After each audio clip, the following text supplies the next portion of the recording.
A alimentação da criança desde o nascimento e nos primeiros anos de vida é essencial para o seu desenvolvimento saudável.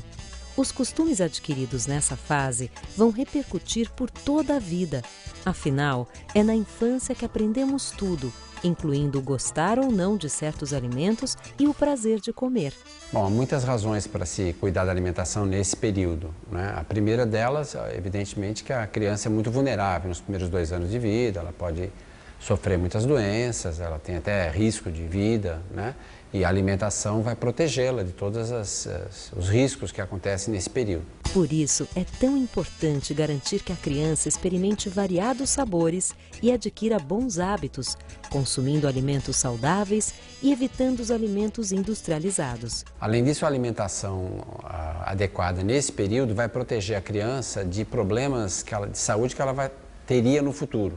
A questão da obesidade, por exemplo, hoje cada vez mais a gente sabe que uma parte importante da origem de adolescentes, até adultos obesos, é uma alimentação inadequada nos primeiros anos de vida. A gente tem os dados recentes da POF de 2008 e 2009 que sinalizam que 1 em cada 3 escolares apresentam excesso de peso.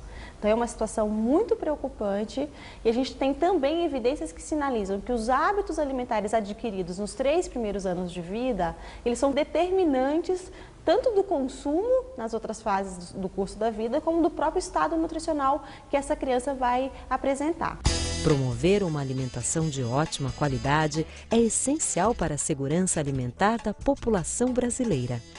E é com esse intuito que a Coordenação Geral de Alimentação e Nutrição do Ministério da Saúde elaborou e divulga, desde 2002, um conjunto de recomendações para uma alimentação saudável. São os 10 passos para uma alimentação saudável de crianças menores de 2 anos.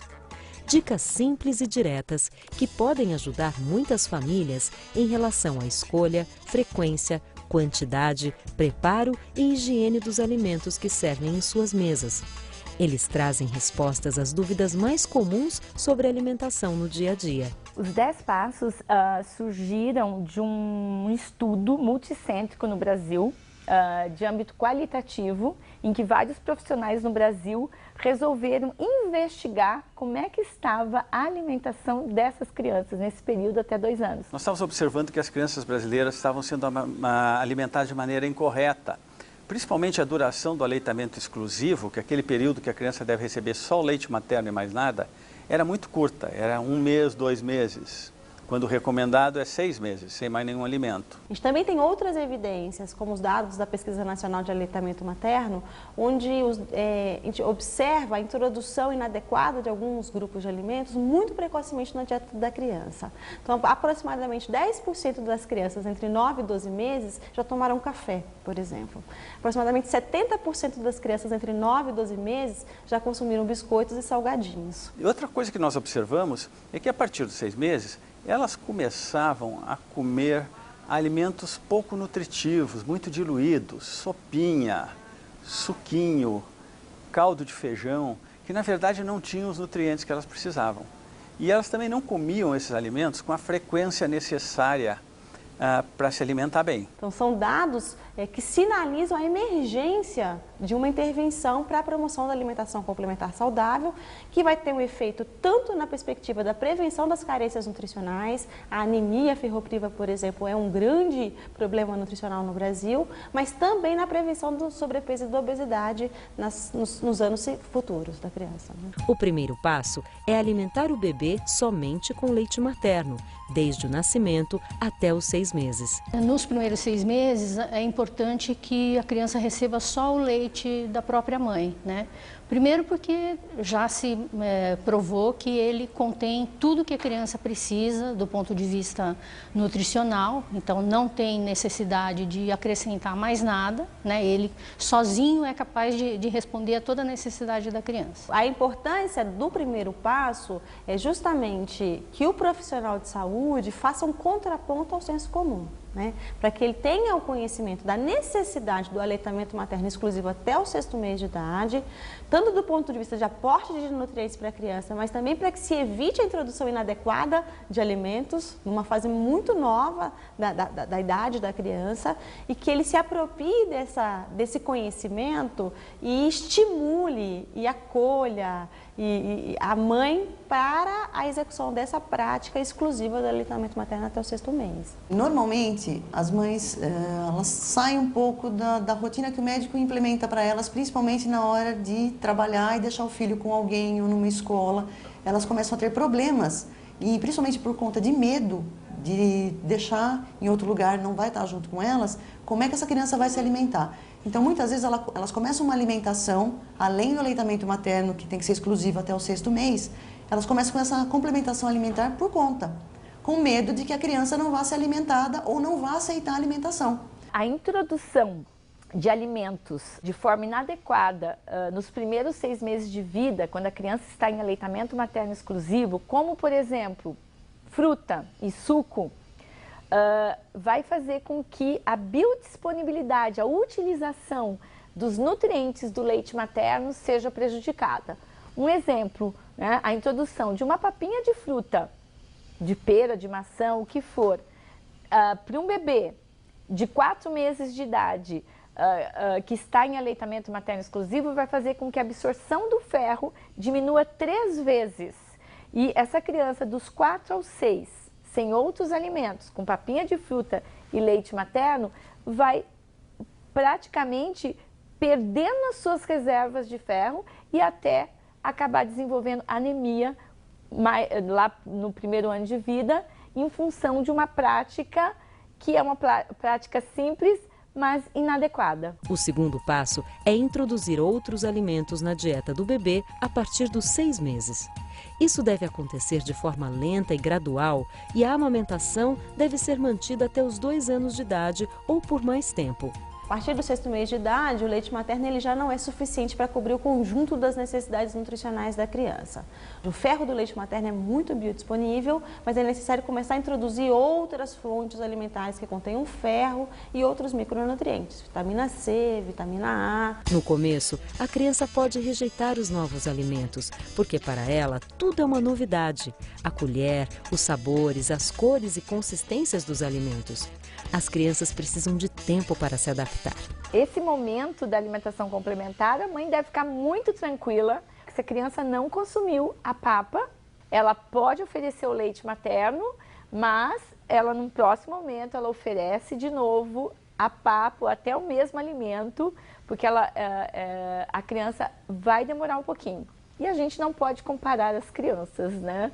É sempre importante lembrar que elas são diferentes. O terceiro passo é, ainda aos 6 meses, dar alimentos complementares à criança 3 vezes ao dia, se ela estiver sendo amamentada. Então a alimentação dela vai vir do leite materno, mas que não vai ser totalmente suficiente, complementado, né, daí a alimentação complementar, complementado com alimentos de consumo da família, mas preparados de uma forma a respeitar a capacidade gástrica de mastigação da criança, etc. Então esses alimentos têm que estar numa consistência um pouco diferente em relação dos adultos, mas basicamente se a família tem uma alimentação saudável, significa o quê? Que ela tem uma alimentação com carne, com hortaliças, com arroz, com feijão, e esses mesmos alimentos são alimentos também adequados para essa faixa etária. A dieta da criança de 6 meses é composta por 2 papas de fruta e 1 papa salgada.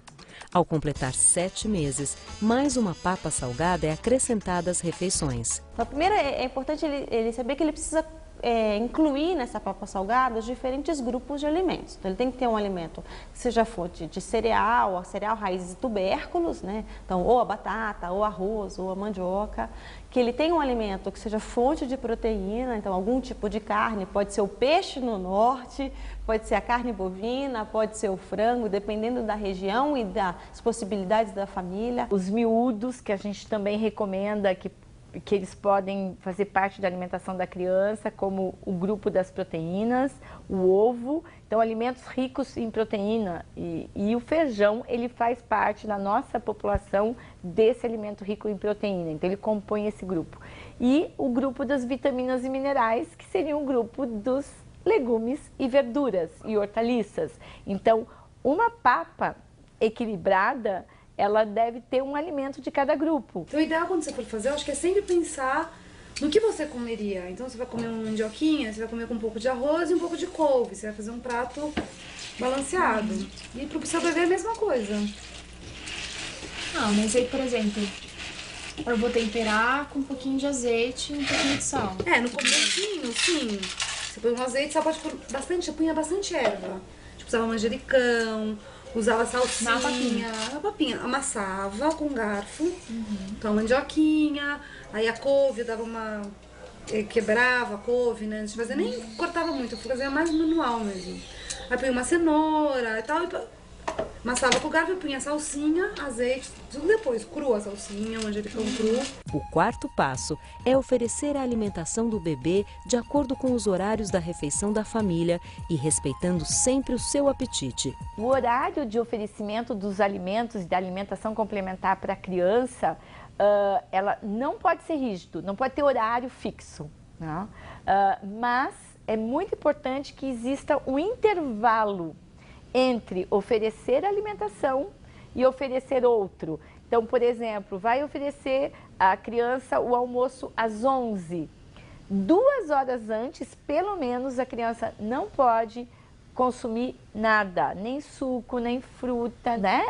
Porque a criança tem que estar com fome. Então, o volume que a criança vai comer daquela alimentação oferecida vai depender do período anterior que ela passou sem se alimentar. E a gente quer, na verdade, que ela consuma um volume adequado. Além disso, quando a criança não estiver com fome, não é preciso insistir no oferecimento da comida. Também não é saudável oferecer prêmios ou castigos para a criança que não comeu a quantidade considerada necessária. Mas nunca forçar a criança a comer, mesmo bebezinho, mesmo que seja no início da introdução à alimentação complementar. Ela deve oferecer mais vezes os alimentos que a criança não quis, mas não ficar insistindo para a criança comer. A criança não quis, o que ela tem que trabalhar?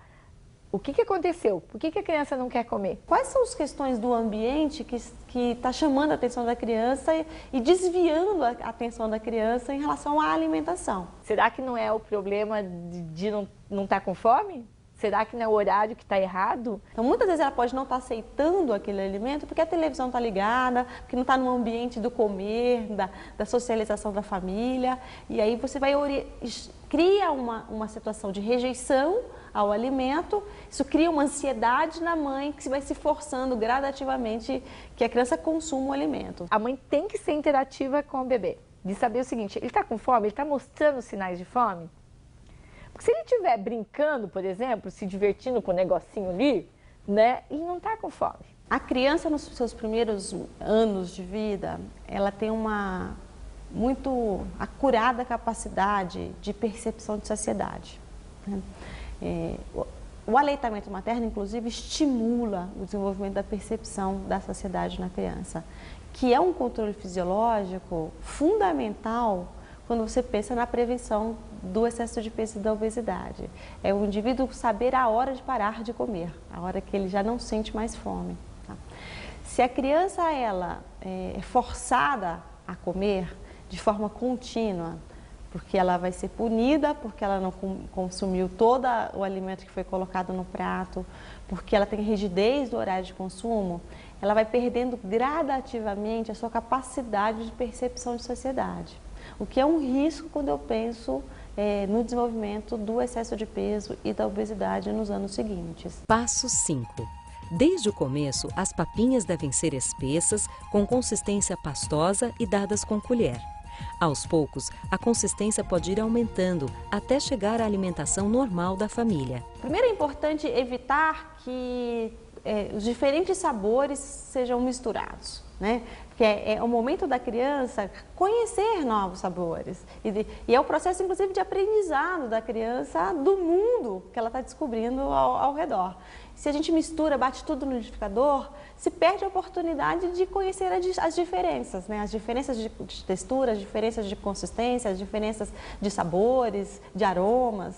Então, aí a necessidade de tentar manter os alimentos na sua característica depois do processo de cozimento, sem muito sal, né?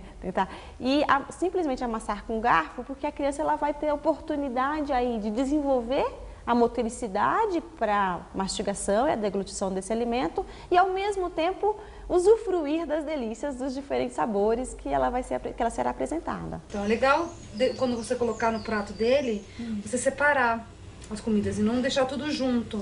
Daí ele já vai separando sabores e texturas. Texturas, exatamente. Ele vai experimentando, sabendo que isso aqui é a mandioca. Você pode nomear pra ele, né? Ele tá É como se fosse um prato normal, só que bem mais cozido. É.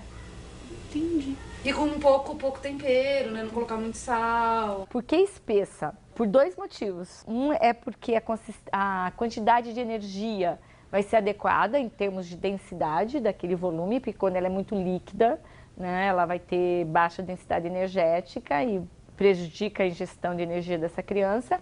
E o outro motivo é permitir que a criança faça, né, movimentos com a língua e possa fazer lateralização da língua e ela possa triturar esse alimento. Com 6 meses, isso é possível? É, porque os dentes da criança, né, podem não ter nascido, né? A criança não tem nenhum dentinho, mas eles estão próximos já à erupção e eles estão endurecidos. Então, esse endurecimento da gengiva permite que a criança triture e mastigue aqueles grânulos da alimentação. O 6º passo é garantir que a criança receba diferentes alimentos ao longo do dia. Uma alimentação variada é uma alimentação colorida. Sempre que possível, as refeições devem conter algum tipo de carne. E uma vez por semana, é muito bom utilizar vísceras e miúdos, porque são alimentos ricos em ferro. É super importante a variação dos alimentos de cada grupo alimentar. Então, se você vai trabalhar com hortaliças diferentes. Então, um dia você vai estar trabalhando com chuchu, outro dia berinjela, outro dia abobrinha. E da mesma forma, as papas de frutas. Então, a gente tem um conjunto de frutas que podem ser utilizadas. Todas as frutas são recomendadas desde do 6º mês, né, quando se introduz a alimentação complementar. Existe uma representação, às vezes aceita muito, que algumas frutas não podem ser introduzidas na dieta da criança, o limão, a laranja, ou tem que ser uma laranja específica. Na realidade, qualquer fruta pode ser introduzida e deve ser introduzida na dieta da criança. O 7º passo é estimular as crianças a comerem frutas, verduras e legumes todos os dias. A criança deve ser estimulada a comer pelo menos 2 frutas diferentes a cada dia e um legume ou verdura diferente em cada refeição. No momento de aconselhamento da mãe do cuidador para a forma de preparar a papa salgada, quais são os grupos de alimentos que têm que ser contemplados, é importante considerar a diversidade alimentar do Brasil. A gente tem uma altíssima biodiversidade, com um conjunto de alimentos que são utilizados mais ou menos, dependendo da região, e que formam o nosso patrimônio alimentar, né? Toda a constituição da cultura alimentar brasileira. Então, quando a gente vai trabalhar dentro da perspectiva da atenção primária em saúde, que é uma ação ali no território, dentro da comunidade, é importante considerar quais são os alimentos que estão mais disponíveis, quais são os alimentos que as pessoas costumam comprar, os alimentos que eles gostam de comer, e a partir disso, ir orientando como montar a papa salgada, né? Respeitando a culturalidade de cada região do Brasil. Para facilitar, podem ser compradas frutas e hortaliças da estação, cultivadas na região onde a família reside. E é importante que a criança consuma com frequência frutas amarelas ou alaranjadas, que são ricas em vitamina A. Essa vitamina é essencial para o desenvolvimento e crescimento infantil. É natural rejeição nos primeiros momentos. Um alimento que foi rejeitado 1, 2, 3 vezes não significa que vai ser um alimento que a criança não vai gostar. Então é importante reapresentar esse alimento no intervalo de tempo, respeitando a resposta da criança, reapresentar o alimento em outras formas. Ela pode não ter gostado numa preparação, mas ela pode gostar em outra preparação. A gente tem pesquisas mostrando que para a criança aceitar um alimento novo, que ela não está acostumada, ela precisa receber de 8 a 10 vezes esse alimento. Muitas vezes o Raul recusava o alimento a primeira vez que eu dava. E isso, fazer como? E aí eu insistia, assim, eu dava mais uma vez, aí no dia seguinte eu dava de novo. Mas então você não tomate. Não, eu não forçava, mas eu oferecia. Então, o tomate, por exemplo, o Raul só começou a gostar de tomate depois da 10ª vez que eu ofereci.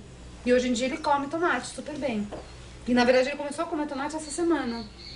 Eu achei que ele não ia gostar de tomate, mas eu, né, dei assim uma insistida no jeito de oferecer mesmo, né? Nunca forcei o Raul a comer nada. A criança também aprende muito por observação. A criança ver a família consumindo determinado alimento, ela não se sentindo um ser à parte do que a rotina alimentar da família. Então, por que ela tem que consumir aquele alimento se ninguém na casa consome?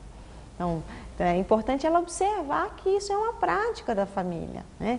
E a partir disso ela vai incorporando comportamentos, como ela incorpora outros comportamentos da casa que não são comportamentos necessariamente de alimentação, né? Mas isso vai incorporando a forma de viver da criança. E dentre os atributos do viver, o comer é parte dele, né? E ele tem que estar carregado de simbolismo, de afeto, de identidade, pensar para além dos nutrientes, né? Pensar do que significa o comer para a saúde e para o desenvolvimento dessa criança. Se de um lado é preciso estimular o consumo de frutas, legumes e verduras na infância, de outro, no 8º passo, fica o alerta para que seja evitado o consumo de certos alimentos nos primeiros anos de vida da criança. É o caso do açúcar, do café, do refrigerante, balas, salgadinhos e outras guloseimas. Por fim, o sal precisa ser usado com moderação. Esse período de 0 a 2 anos, né, ou até 2 anos que a gente fala, ele é muito importante para a formação do hábito alimentar, e especialmente de preferências alimentares. Se o indivíduo teve um contato muito precoce com sabores muito açucarados, o doce, né, o açúcar, a gordura, ele vai desenvolver uma preferência a alimentos desse tipo. E a alimentação industrializada, ela é particularmente complicada do ponto de vista das doenças crônicas, né? A relação maior que tem, a criança não vai necessariamente ficar com uma deficiência nutricional grave com alimentos industrializados, mas tem grande risco de adquirir obesidade, diabetes, doenças do coração e idades futuras. Por outro lado, se ele teve contato com uma diversidade de frutas, legumes, hortaliças e com toda a riqueza que isso significa em termos de consistência, de aromas, ele vai levar isso como um repertório alimentar para outras fases do ciclo da vida. O marketing de alimentos industrializados, em geral, é muito agressivo e particularmente em relação à criança, porque é onde você cria o consumidor. Então, essa publicidade intensa desses alimentos industrializados, ela tem feito com que a população progressivamente abandone ou substitua os alimentos tradicionais, arroz, feijão, carne, verduras, por alimentos industrializados. É importante que não se ofereça para a criança, né, pequena, porque ela não sabe que aquilo é muito gostoso, ela não tem ideia, e quando ela olha as famílias ou as pessoas adultas tomando um refrigerante ou comendo alguma coisa e ela olha, não quer dizer que ela está com vontade, ela só está olhando, porque as crianças olham tudo que se movimenta, né? Então é um entendimento do limite que na verdade não é para sempre, né? Porque se ela entender assim, eu nunca vou poder dar, isso não é realidade. As mães hoje em dia também, muitas trabalham fora, então às vezes acreditam que esses produtos podem tornar a vida mais fácil, mais prática, né? E muitas vezes os fabricantes vendem esses produtos realmente dessa forma, né? Como algo que vai melhorar a sua vida. O 9º passo é cuidar da higiene no preparo e manuseio dos alimentos. Também é preciso garantir que os alimentos sejam armazenados e conservados corretamente. Eles devem ficar cobertos ou acondicionados em vasilhames. O processo de higienização de alimentos, ele é fundamental para a preparação da papa dessa criança. Então, avaliar a qualidade da água, higienizar os alimentos de forma adequada, garantir o tempo de cocção apropriado de alguns alimentos. Alimentos que têm um risco maior de contaminação, como o mel, por exemplo, eles não devem ser introduzidos antes do primeiro ano de vida da criança. Se o mel estiver contaminado, a capacidade da criança de enfrentamento com o alimento contaminado é menor do que de uma criança maior que tem imunidade melhor desenvolvida. Então, são cuidados higiênicos, tanto de práticas, boas práticas de higienização de utensílios, de alimentos, e também de evitar a introdução de alimentos de maior risco de contaminação. Recomenda-se preparar apenas a quantidade que a criança costuma comer, evitando sobras, já que elas não devem ser oferecidas para a criança em outro momento. Se a família não tiver um refrigerador em boas condições, o melhor é preparar os alimentos bem perto do horário da refeição. O alimento que tiver no pratinho, ela não pode guardar, mas que se ela, a papa que sobrar, né, da panela que ela fez, ela quiser guardar na geladeira para dar mais tarde, isso é possível, desde que seja, né, uma geladeira que tenha uma refrigeração adequada. No 10º passo, algumas recomendações sobre a alimentação da criança doente ou convalescente. É muito importante que ela seja estimulada a comer, com a oferta das refeições habituais e dos alimentos prediletos, sempre respeitando a sua aceitação. A rejeição dos alimentos numa fase onde o bebê está doente, ela pode ser muito frequente. Então, a mãe ela deve ser orientada a respeitar o apetite da criança, mas, por outro lado, ofertar os alimentos, que são os alimentos que a criança tem a melhor aceitação, em menores porções, várias vezes ao dia, para que você consiga, ao final de um dia alimentar, a criança ter recebido o maior aporte de nutrientes possíveis. A orientação é que a mãe ofereça, não se preocupe tanto em variar os alimentos, né, mas oferecer aquilo que a criança aceita mais.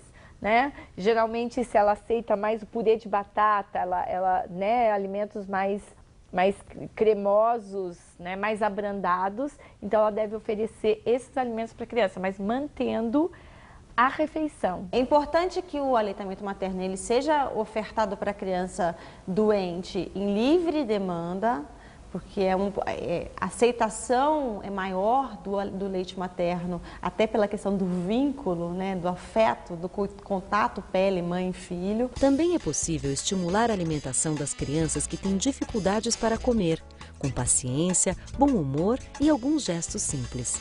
A criança com pouco apetite deve comer logo que tiver fome.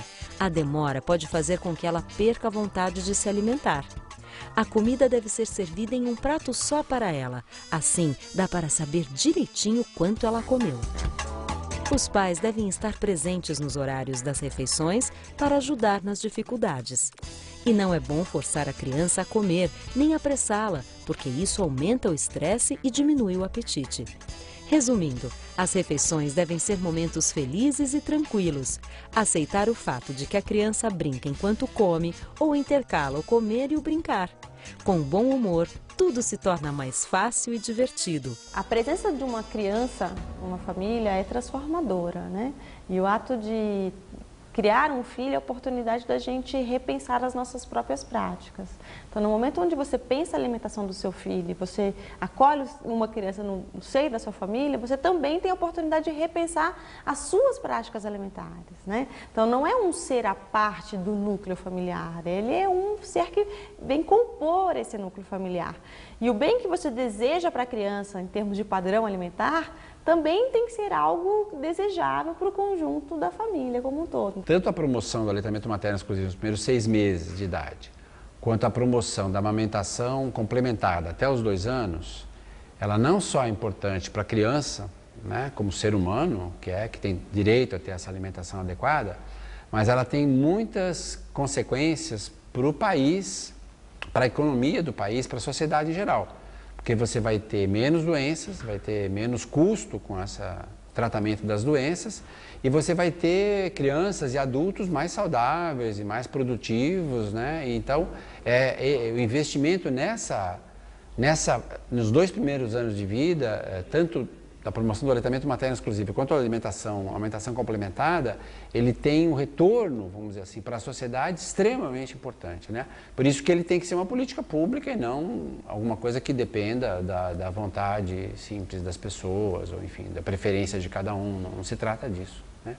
Essas pesquisas recentes, que acompanham crianças desde o nascimento até a idade adulta, estão nos demonstrando uma outra vantagem da alimentação que até agora não era muito clara. É o fato de que uma criança bem alimentada, que não tem retardo de crescimento dentro do útero da mãe, que ela nasce com peso bom e que ela se alimenta bem até os 2 anos de idade, essa criança, quando for adulta, vai ser mais inteligente, porque o cérebro se forma especialmente nessa faixa de idade. Essa criança vai ser mais alta, vai ter mais capacidade física para o trabalho, até se for um trabalhador braçal, vai ser mais forte. Essa criança vai ganhar mais, vai ter um salário maior como adulto. As pesquisas mostram isso sem dúvida, porque ela tem o que a gente chama de capital humano. O capital humano de uma criança bem alimentada é maior do que o capital humano de uma criança que sofreu desnutrição, que não conseguiu, naquela fase crítica de sua vida, adquirir a inteligência, a massa corporal e a capacidade de trabalho que a criança bem nutrida consegue. Ao investir em nutrição precoce, nós estamos investindo no país, nós estamos investindo na próxima geração que vai eventualmente garantir o desenvolvimento social e econômico do país. Não é uma questão médica, não é uma questão de saúde, é uma questão muito mais ampla, que nós só vamos ter um país saudável, economicamente produtivo e socialmente desenvolvido se as nossas crianças forem bem alimentadas.